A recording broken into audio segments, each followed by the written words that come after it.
Igreja amada, abra a palavra do Senhor no livro de Apocalipse. Iremos para o capítulo 3, versículos do 14 ao 22.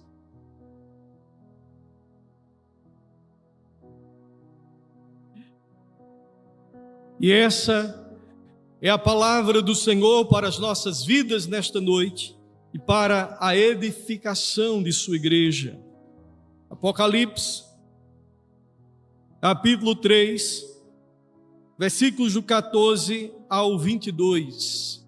Enquanto você procura aí na palavra, encontre o texto, Apocalipse, capítulo 3, versículos do 14 ao 22. Nos próximos domingos, nós estaremos fazendo uma série de reflexões e de exposições às cartas, às 7 igrejas do Apocalipse. Iremos começar pela última. Isso não faz diferença no resultado final.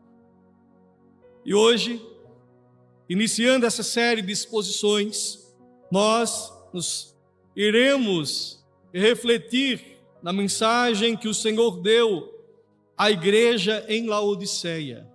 E a palavra do Senhor nos diz: ao anjo da igreja em Laodiceia escreve: estas coisas diz o Amém, a testemunha fiel e verdadeira, o princípio da criação de Deus. Conheço as tuas obras, que nem és frio nem quente, quem deras fosse frio ou quente. Assim, porque és morno e nem és quente nem frio, estou a ponto de vomitar da minha boca. Pois dizes: estou rico e abastado, não preciso de coisa alguma, e nem sabes que tu és infeliz, sim, miserável, pobre, cego e nu. Aconselho-te que de mim compres ouro refinado pelo fogo para te enriqueceres, vestiduras brancas para te vestires, a fim de que não seja manifesta a vergonha da tua nudez, e colírio para ungires os olhos, a fim de que vejas. Eu repreendo e disciplino a quantos amo. Sê, pois, zeloso e arrepende-te. Eis que estou à porta e bato. Se alguém ouvir a minha voz e abrir a porta, entrarei em sua casa e cearei com ele e ele comigo. Ao vencedor, dar-lhe-ei sentar-se comigo no meu trono, assim como também eu venci e me sentei com meu Pai no seu trono. Quem tem ouvidos, ouça o que o Espírito diz às igrejas. Vamos todos, verso 22. Quem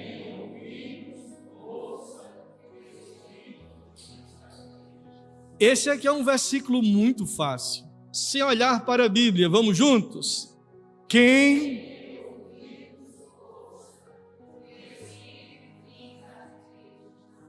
Duas coisas. E esse verso nos chama a atenção.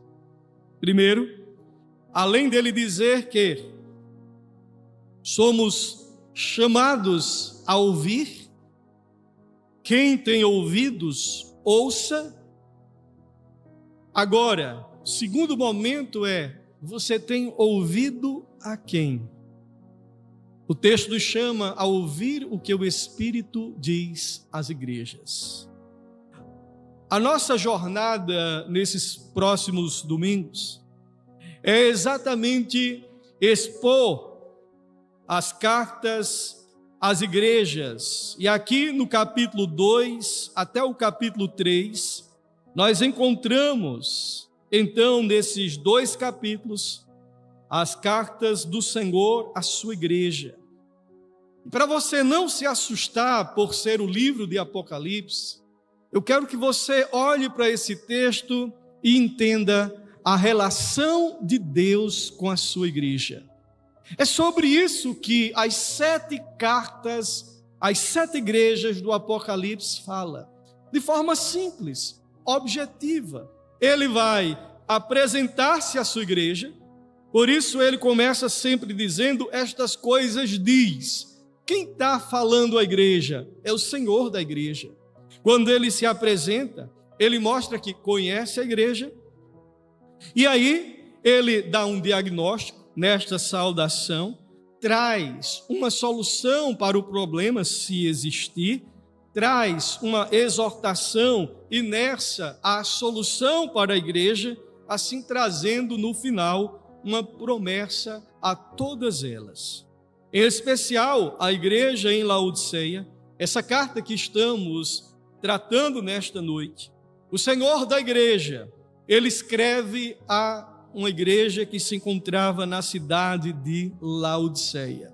E é muito importante, segundo o comentarista Richard Phillips, comentarista do livro de Apocalipse, entendermos o contexto em que essas igrejas estavam inseridas.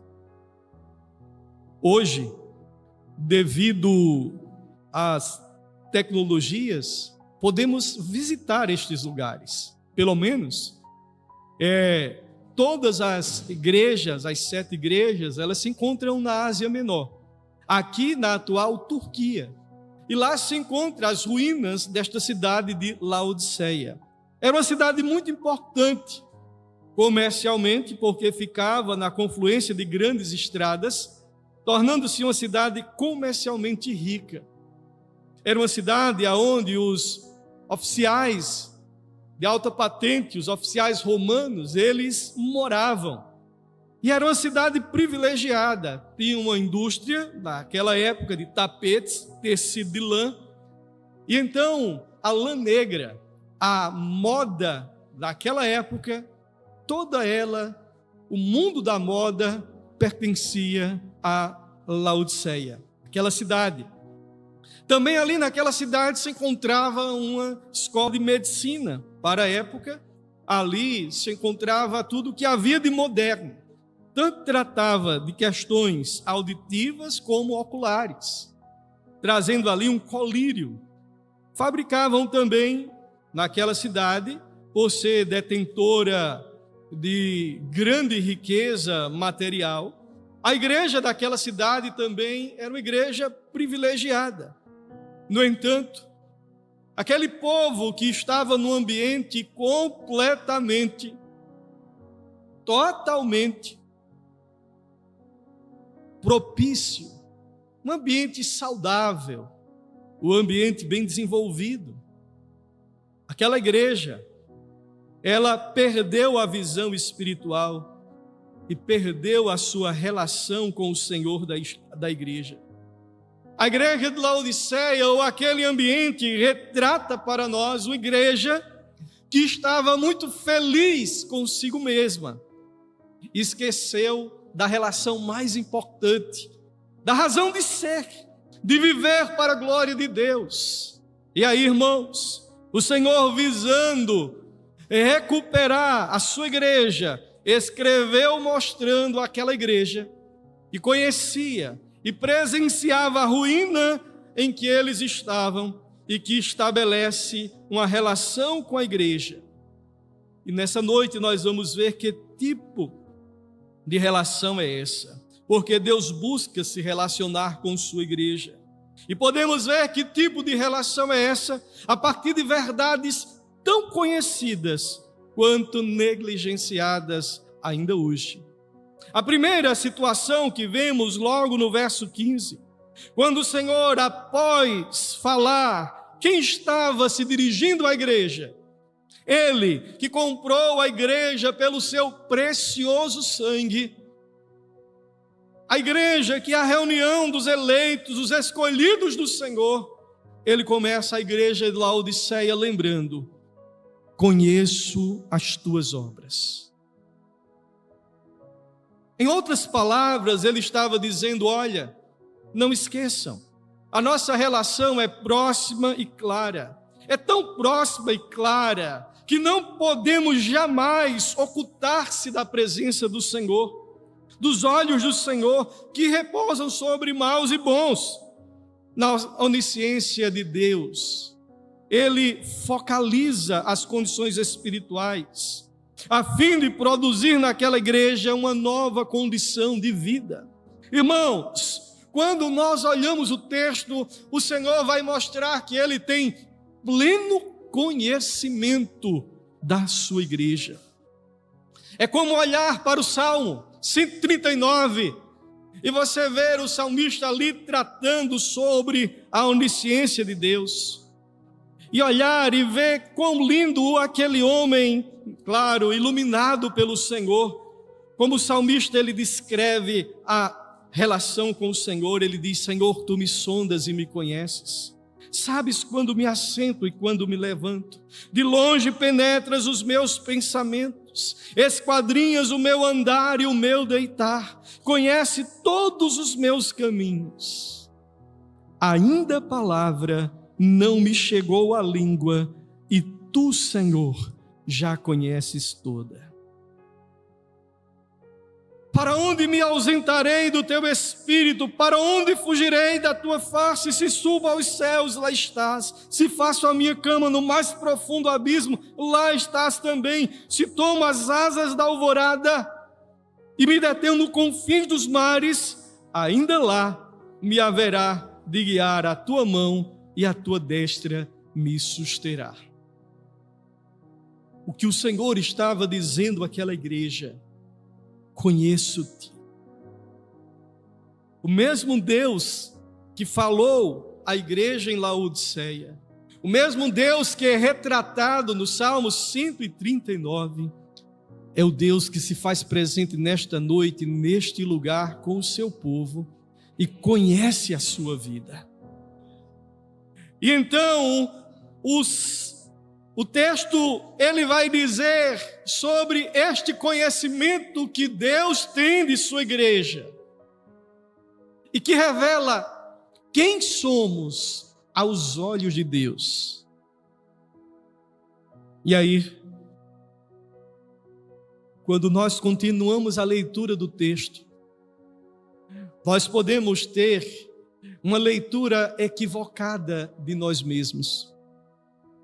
Mas Deus jamais terá uma leitura equivocada de nenhum dos seus filhos. Porque então ele diz: conheço as tuas obras, que nem és frio nem quente, quem deras fosse frio ou quente. Assim, porque és morno, e nem és quente nem frio, estou a ponto de vomitar-te da minha boca. Pois dizes, por que eles eram pessoas ou igreja morna? Porque eles diziam: eis que estou rico e abastado e não preciso de coisa alguma.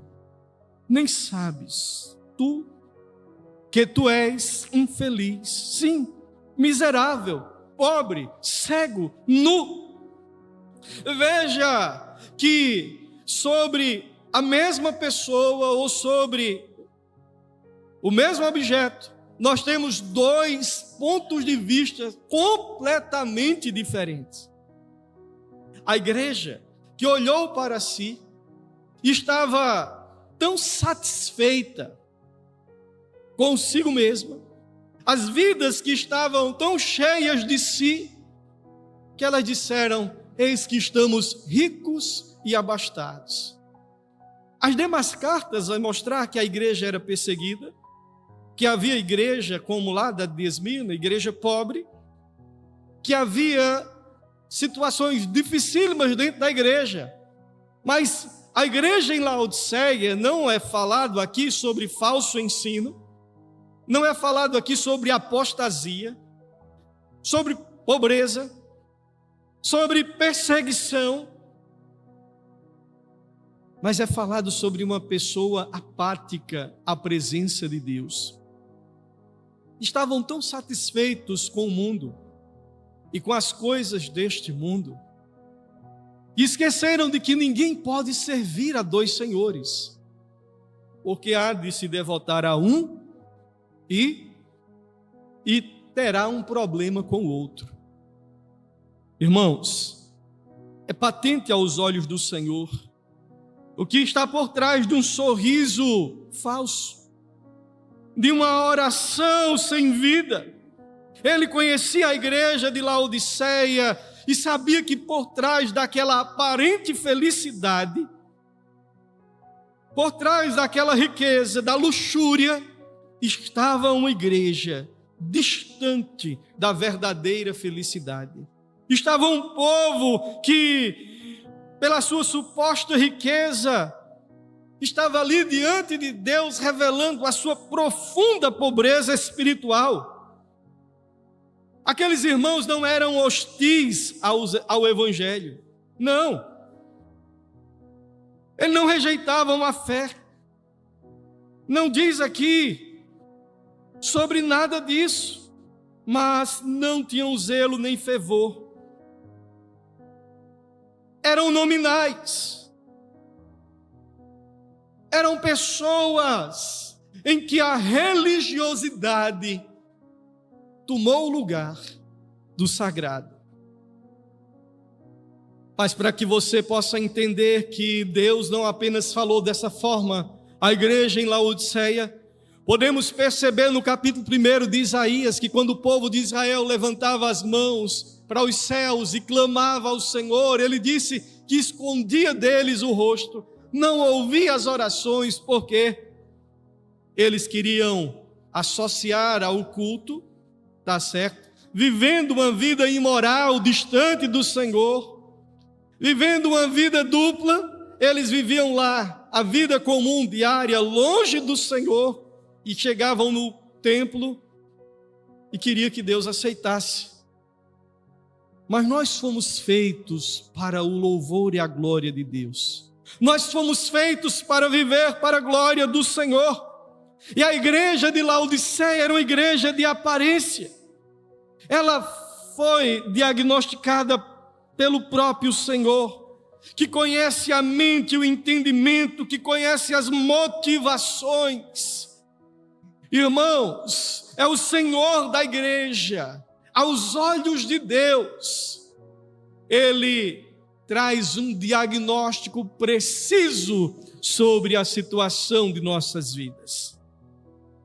Talvez, se tivéssemos um diagnóstico desse em mãos erradas, estaríamos em sérios apuros.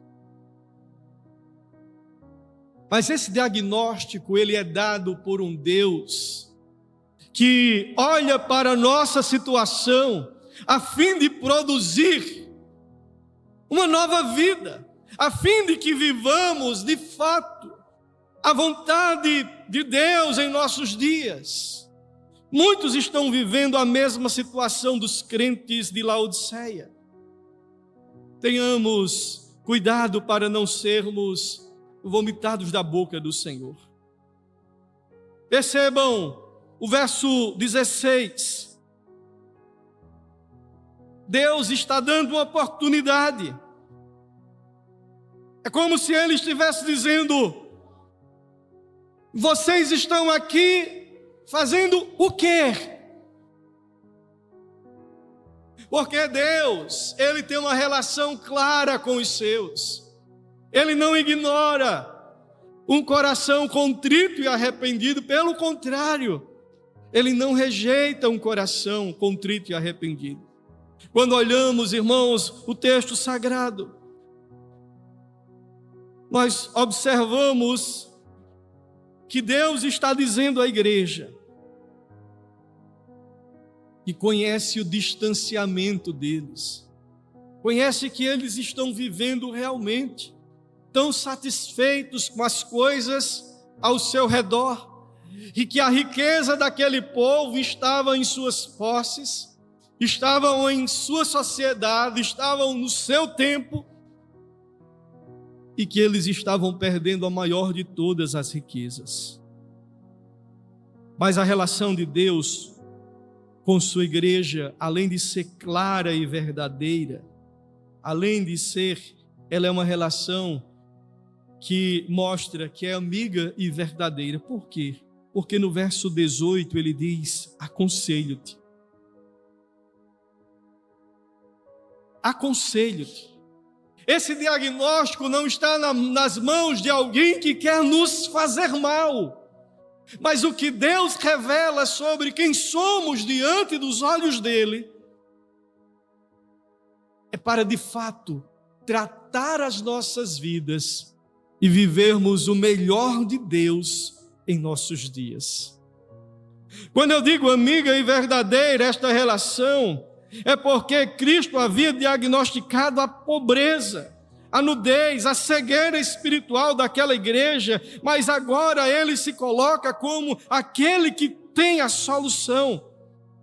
Venham, comprem de mim ouro refinado pelo fogo para te enriqueceres, vestiduras brancas para te vestires, a fim de que não seja manifesto a vergonha da tua nudez, e colírio para ungires os seus olhos, a fim de que vejas. Ele sabia de todo aquele cenário que havia ali, da moda, da medicina, do comércio. Ele sabia que a 8 quilômetros, ali em Herápolis, havia fontes termais. E ali no Vale do Rio Lico, próximo, entre a igreja de Laodiceia, você encontra Hierápolis e Éfeso. E as águas que chegavam lá em Laodiceia eram água morna. Nem era quente, nem eram as águas frias de Éfeso. Diante de todo este cenário, ele usa aquela situação para mostrar que todo o diagnóstico de Deus para as nossas vidas, ele tem um fim proveitoso. Ele não está ali revelando a nudez espiritual, ele não está ali simplesmente colocando para que todos vejam, não vejam dessa forma. A igreja em Laodiceia foi privilegiada, porque Deus, que é Senhor da igreja, Ele mostra, Ele está presente no meio do seu povo, e Ele tem interesse em cuidar de nossas vidas. Ele mostra em sua palavra que a verdadeira riqueza eles estavam desperdiçando. A verdadeira pureza eles não estavam desfrutando. A visão espiritual havia se perdido. Sabe por quê? Porque tudo que a igreja precisa, só Deus pode dar. Que adianta ganhar o mundo inteiro e perder a sua alma? A riqueza espiritual, a visão espiritual, ou seja, a iluminação do Espírito Santo na vida do crente, é coisa que só Deus pode fazer. Ele sabia de tudo isso. Jesus, com sua igreja, ele mostra que a sua relação é amiga e verdadeira, porque além de indicar o que eles precisavam para ser curado, ele indica a fonte, ele apresenta-se como a solução para todo o mal daquela igreja. E ele diz assim: olha, aquilo que pode realmente fazer com que vocês sejam ricos e abastados, se encontra no Senhor da igreja, se encontra no Deus que é o dono da igreja. E ele mostra que a igreja só realmente é plena quando ela é plena do Deus a quem ela pertence. Ela mostra para as nossas vidas também nesta noite. Irmãos, quando o Senhor trata conosco, Ele revela algo que em toda a Escritura Ele está chamando a nossa atenção para uma verdade fundamental. A relação de Deus com sua igreja é próxima, é clara, é amiga e ela é verdadeira, mas ela também é uma relação paternal, porque Deus só trata assim aos seus filhos, aqueles que nasceram de novo, aqueles que foram redimidos pelo sangue de Cristo. E aqui nós estamos diante de uma igreja que está vivendo, aparentemente, não tem problema. Humanamente falando, viviam, aqui não fala de intriga, de inveja, de problemas, mas trata de algo que é crucial para a vida de todos nós. A nossa relação com Deus e a relação de Deus com sua igreja. Não pode ser uma relação meramente religiosa, porque Ele nos deu o privilégio de sermos seus filhos. Ele nos deu o privilégio, assim o apóstolo Paulo diz, que quando Ele colocou o seu Espírito em nós, o Espírito Santo que clama, Abba, Pai. De sorte, irmãos, que esta relação, ela é sempre uma relação paternal, porque Deus vos trata como filhos. Ele sabe das nossas deficiências. Ele conhece, agora conhece profundamente a sua igreja. E para ficar melhor para você, quando eu digo a sua igreja, Ele conhece a sua vida. É assim que o Evangelho mostra. Ele sabe das nossas necessidades. Imagine que a palavra ainda não lhe chegou à boca e Deus já conhece toda. Você alguma vez já quis dizer a Deus algo que realmente não está no seu coração, de fato? Fazer uma oração bonita, dizendo que ama a Deus, quando na realidade ama mais as coisas do mundo? Todo bom pai quer dar um futuro brilhante para o seu filho, dá o melhor que tiver, isso é verdade. E aí o Senhor mostra que na relação paternal, toda vez que Deus estiver corrigindo as nossas vidas, Ele está exercitando o seu amor. Eu repreendo e disciplino a quantos amo. O escritor de Hebreus, no capítulo 12, diz que se estamos sem a correção, não somos filhos, somos bastardos. Mas, aqui na carta à igreja em Laodiceia, ele traz uma mensagem muito clara, que ele está repreendendo os seus filhos. E a repreensão, ou seja, a correção que ele está fazendo, é fruto do seu amor.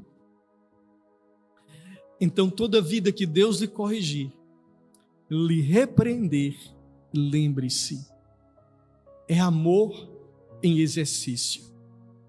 Para quê? Paulo vai dizer aos coríntios que Deus faz isso para não sermos contados com os incrédulos ou sermos condenados com ele.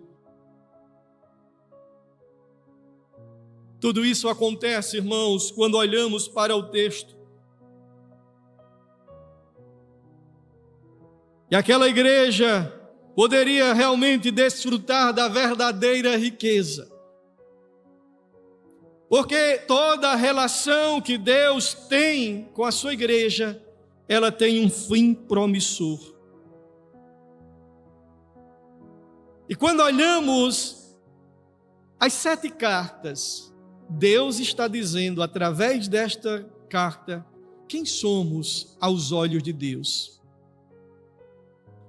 Quando Ele mostra à igreja de Laodiceia quem ela é e o que deveria ser, agora Ele mostra por que traz um diagnóstico, se apresenta com a solução e chama a atenção da igreja para aquilo que Deus preparou para ela.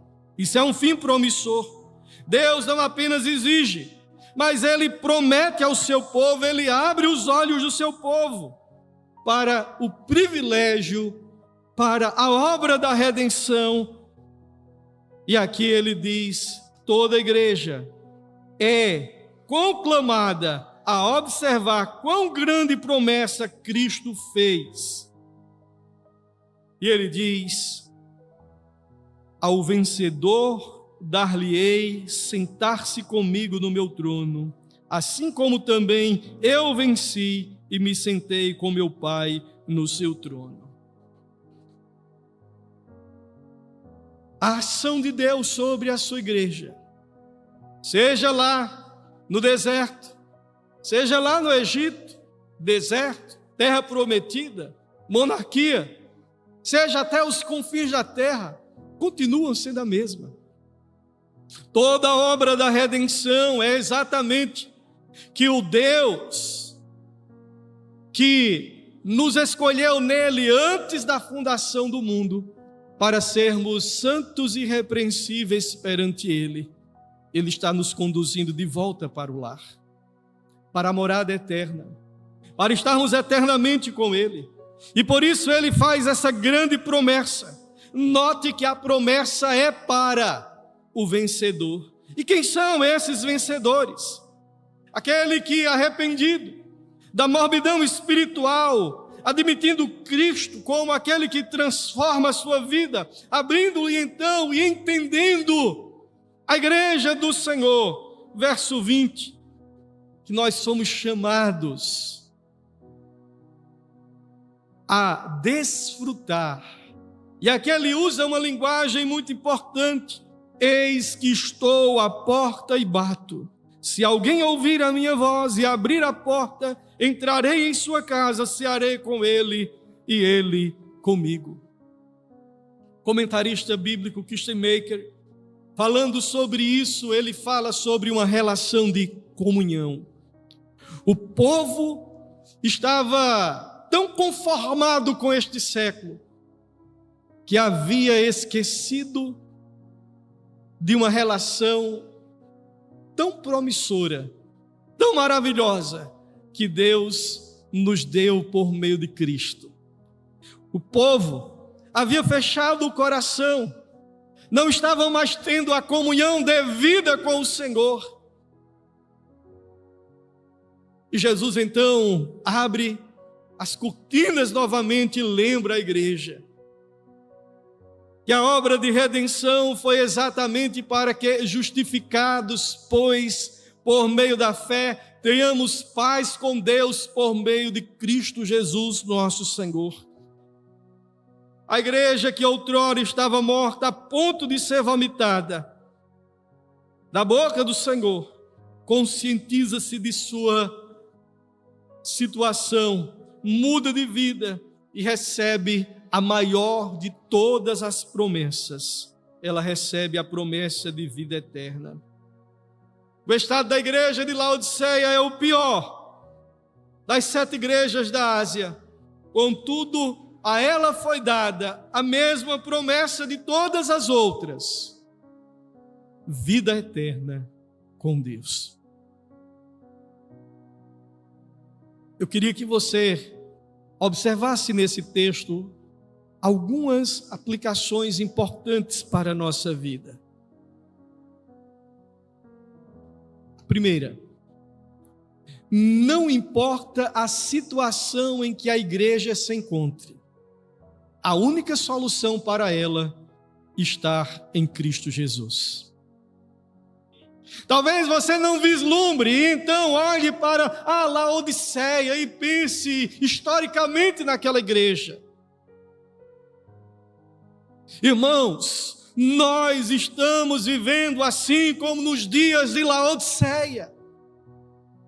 Pessoas tão comprometidas em suas agendas consigo mesmas, que Deus, quando cabe na agenda, vão procurar quando precisam. E o verso 20 diz que Deus resgatou esta igreja para viver em comunhão com Ele. Foi por isso que Ele nos resgatou e nos justificou em Cristo Jesus. O que o Senhor mostra é que, independente das circunstâncias em que a igreja esteja, a verdadeira riqueza está em viver para Deus e viver com Deus.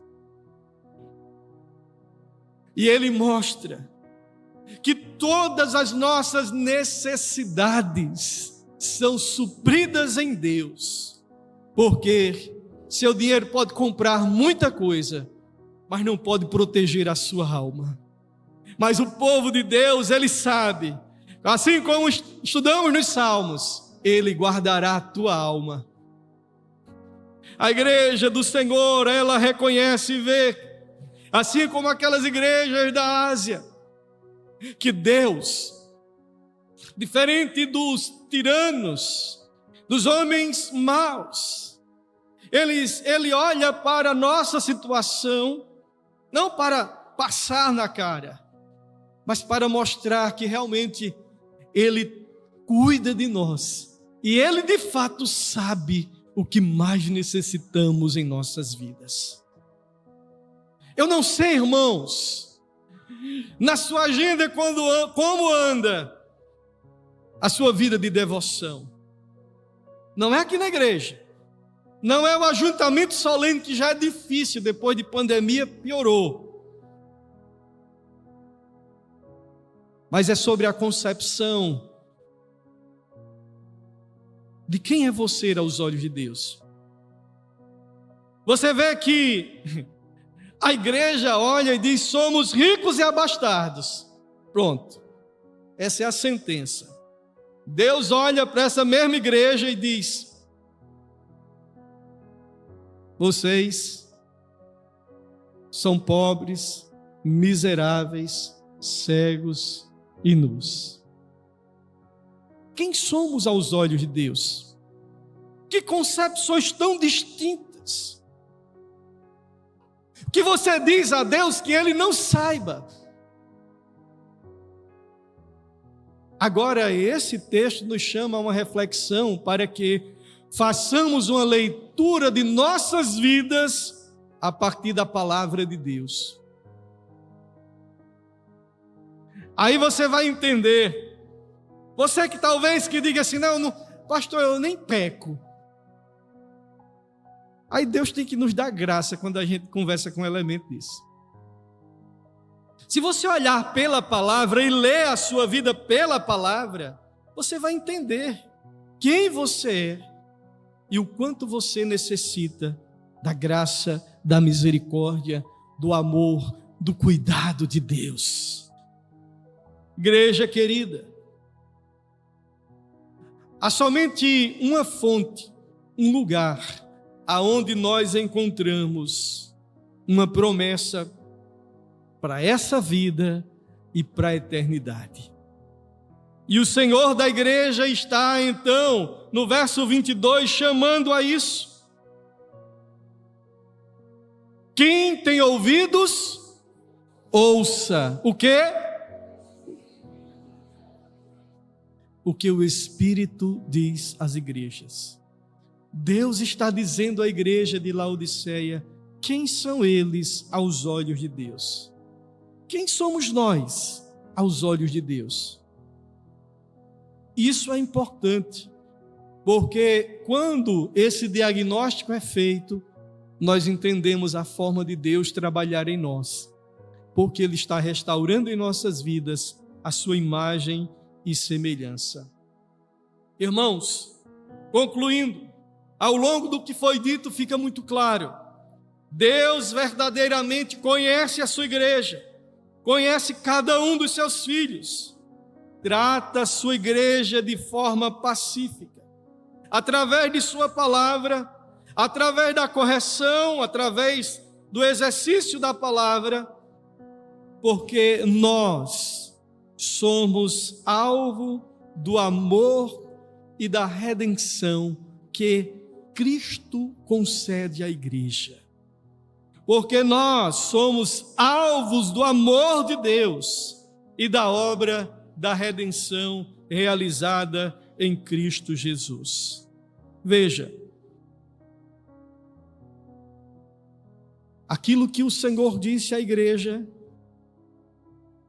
Ele diz às nossas vidas, que nós possamos entender como Deus se relaciona com o seu povo e como o seu povo é visto aos olhos de Deus. E isso nós iremos aprender em sua palavra.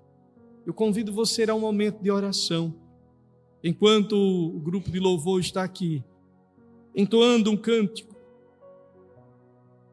e você possa refletir nesse momento sobre a sua relação com Deus. E se Deus escrevesse uma carta, assim como escreveu à igreja de Laodiceia, o que ele escreveria para a igreja presbiteriana de Caicó? Particularmente para a sua vida. Lembrando que tudo o que Deus faz e diz nestas cartas tem um fim proveitoso. Depois de chegar na conclusão, ele mostra do esforço do seu amor e de sua obra para nos levar às moradas eternas.